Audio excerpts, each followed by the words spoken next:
Hello everyone, welcome back to Nepal online school. तपाईँहरूलाई Nepal online स्कुलमा फेरि पनि स्वागत छ। हामी आइडिबिएस लर्निङ प्याटर्नमा पढिरहेको छौँ र यो पढ्ने क्रममा चाहिँ हामी ग्रेड 12 को बिजनेस म्याथमेटिक्स भन्ने सब्जेक्ट पढिरहेको छौँ है। बिजनेस म्याथमेटिक्समा चाहिँ मैले तपाईँहरूलाई एप्लिकेसन अफ डेरिभेटिभ भन्ने च्याप्टर पढाइरहेको थिएँ र एप्लिकेसन अफ डेरिभेटिभमा चाहिँ हामीले सेकेन्ड पोर्सनको चाहिँ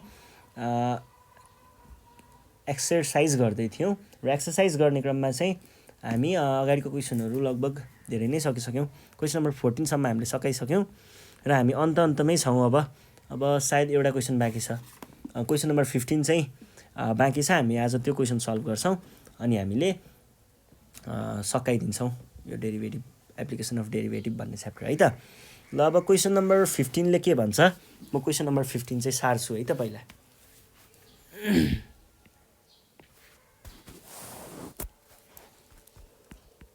Question number 15.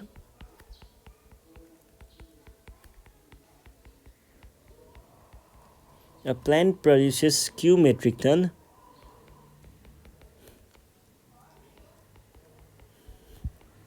of steel per week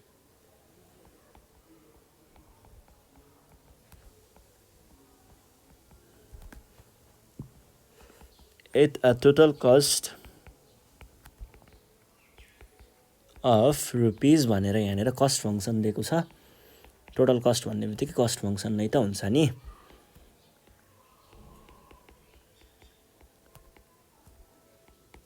पचास अनि if the market price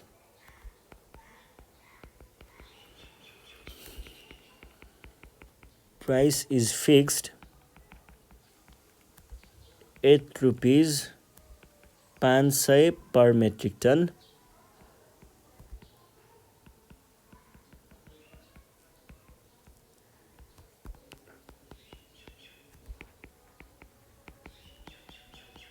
so that plant should produce 8 metric ton per week to make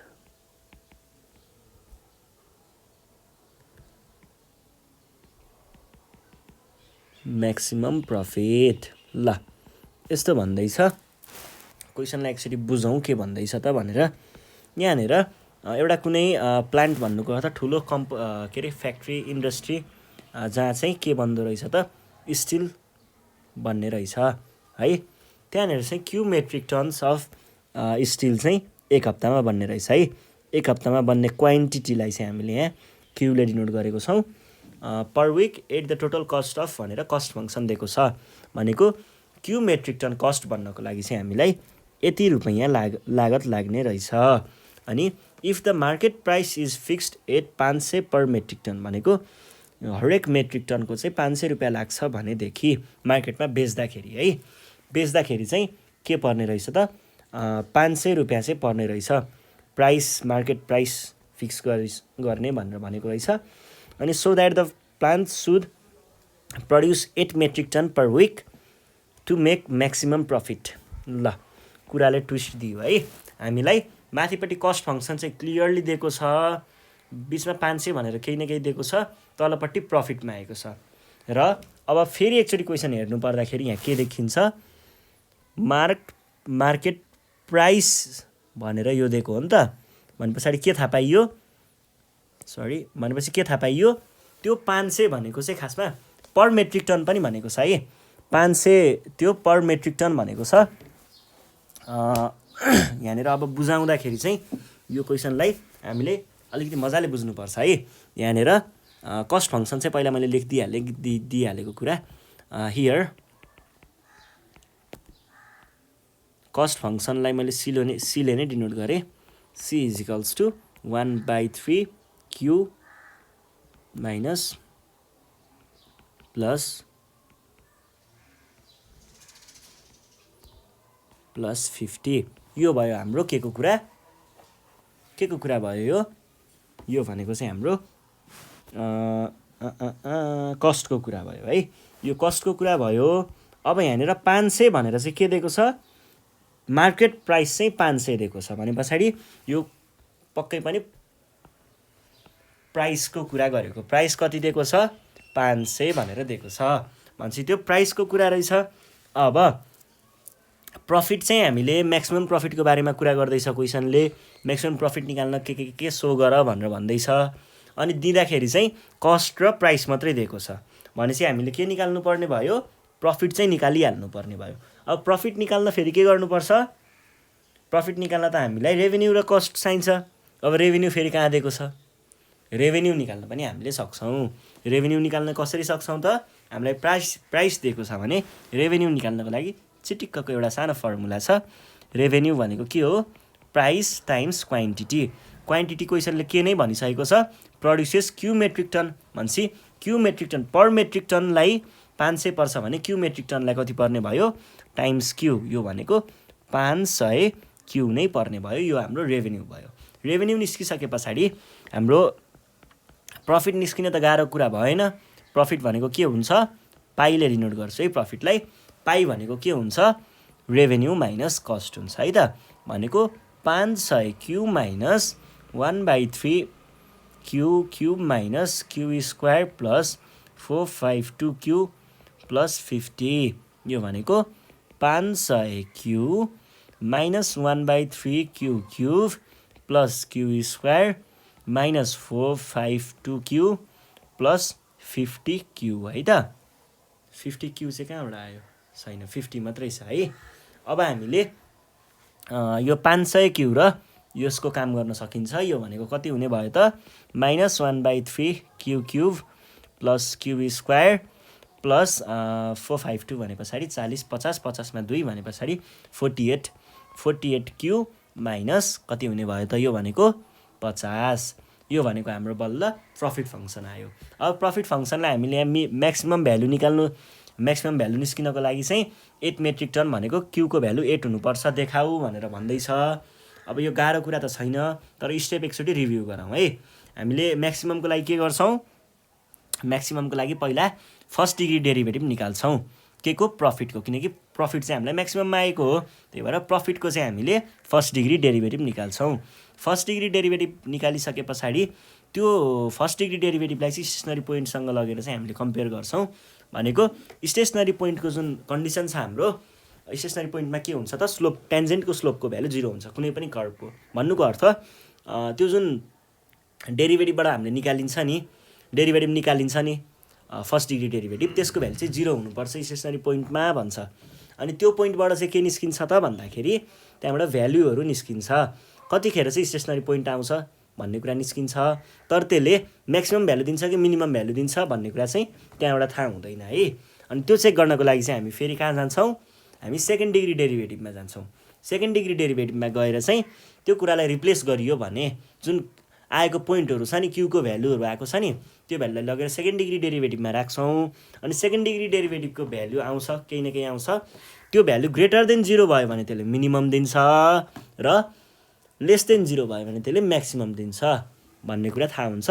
र अनि त्यो भइसके पछाडि हामीले यो कुरालाई चाहिँ सो गर्न सकिन्छ अथवा प्रुभ गर्न सकिन्छ है त। भनेपछि स्टेपलाई फलो गर्नु पर्दाखेरि के हुने भयो त यहाँनिर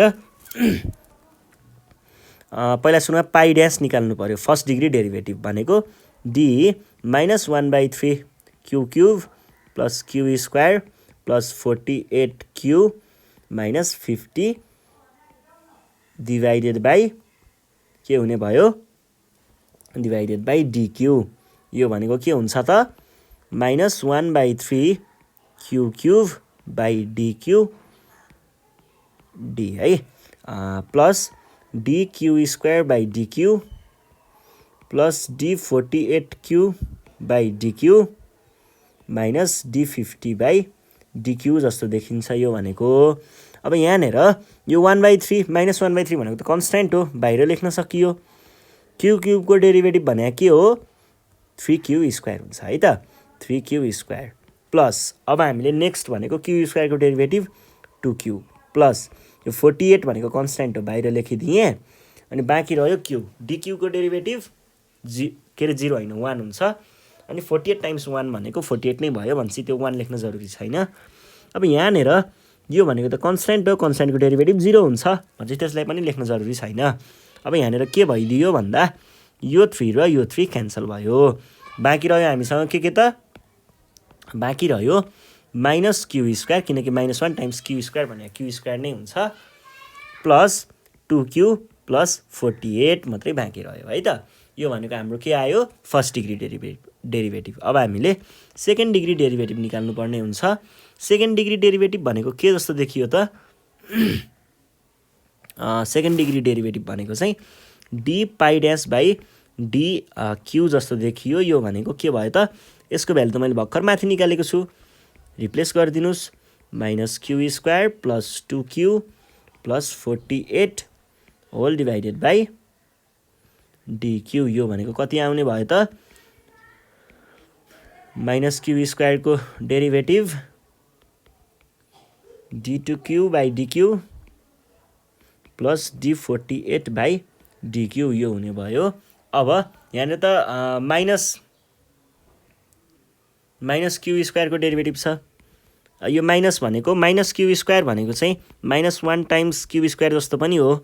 यो -1 लाई मैले बाहिर ल्याइदिएँ किनकि यो कन्स्ट्यान्ट हुन्छ, -1 आयो बाहिर, टाइम्स क्यू स्क्वायरको डेरिभेटिभ भनेको 2q हुन्छ, प्लस 2q को डेरिभेटिभ भनेको 2 मात्रै हुन्छ। किनकि 2 भनेको कन्स्ट्यान्ट हो, बाहिर आउँछ, र डिक्यू बाई डिक्यू भनेको 1 हुन्छ, प्लस अब यो 48 भनेको त कन्स्ट्यान्ट हो, कन्स्ट्यान्टको डेरिभेटिभ सधैँ 0 हुन्छ है त, भनेपछि लेख्न जरुरी भएन। यो भनेको -2q प्लस 2 जस्तो देखियो है त। यो भनेको सेकेन्ड डिग्री डेरिभेटिभ आयो। अब हामीले म्याक्सिमम र मिनिममको लागि के गर्छौँ म्याक्सिमा एन्ड मिनिमा। म्याक्सिमा मिनिमाको लागि चाहिँ हामीले के भन्न सक्छौँ भन्दाखेरि पाई ड्यास इक्वल्स टु 0। किनकि पाई ड्यास इक्वल्स टु 0 मा चाहिँ स्टेसनरी पोइन्ट हुन्छ, त्यहाँबाट हामीले पोइन्टहरू निकाल्न सक्छौँ है त।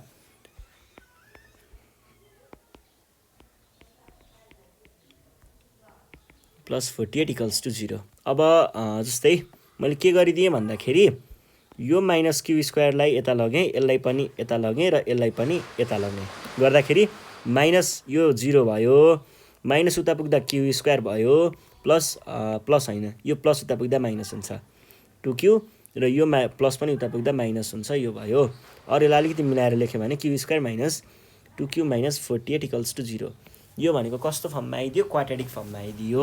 अब हामीले सानो फ्याक्टराइज गर्नुपर्ने हुन्छ, र फ्याक्टराइज गरिसके पछाडि चाहिँ हामीले मजाले यो क्वेसन चाहिँ सल्भ गर्न सक्छौँ है त। यहाँबाट पोइन्टहरू निस्किन्छ, पोइन्टहरू निस्के पछाडि त अनि हामीलाई केही गाह्रो हुँदैन। अब यहाँनिर हामीलाई कस्तो खालको भ्यालुहरू चाहियो त भन्दाखेरि एउटा चाहियो तिनीहरूको प्रडक्ट कति हुनु पर्यो, प्रडक्ट 48 हुनु पर्यो, अनि अर्को भन्छ तिनीहरूको सम प्रडक्ट 48 हुने रे, सम चाहिँ -2 हुने रे, -48 र -2 हुने रे। यो भनेको -48 हुनको लागि 8 टाइम्स -6 र 8 - 6 ले काम दिन्छ, 8 - 6 ले अलिकति काम नदिने पो हो कि, 8 - 6 त 2 आउँछ भने पछाडि हाम्रो भ्यालु यस्तो हुँदैन। यहाँनिर -8 टाइम्स 6 र -8 प्लस 6 गर्दाखेरि चाहिँ काम दिन्छ। ल भने पछाडि अर एक्स होइन क्यू होला, Q square -8q plus 6q minus 48 equals to 0 हुने भयो। अब यदि मैले यहाँनिर क्यूलाई कमन लिदिएँ भनेदेखि यो के आउँछ त, यो दुईटाबाट क्यू कमन आयो भनेदेखि क्यू कमन आयो है, क्यू -8 गयो, प्लस यो दुईटाबाट 6 कमन लिएँ भने क्यू माइनस 6 8 48 भनेपछि 8 बाँकी रह्यो, 8 इक्वल्स टु 0। यहाँ क्यू -8, यहाँ पनि क्यू -8 कमन लिदिनुस्, क्यू -8 कमन आयो, बाँकी रह्यो यताबाट क्यू, यताबाट 6 इक्वल्स टु 0। अब यो कस्तो कन्डिसनमा आइदियो, a dot b equals to 0 जस्तो देखियो, जहाँ चाहिँ कि a 0 हुनुपर्छ कि b 0 हुनुपर्छ कि दुवै 0 हुनुपर्छ, नत्र भने प्रडक्ट 0 आउँदैन है।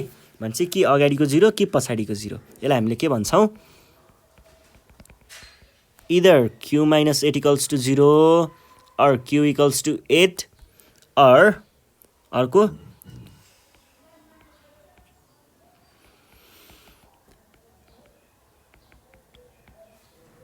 यो आयो हाम्रो दुईटा चिजहरू, दुईटा पोइन्टहरू।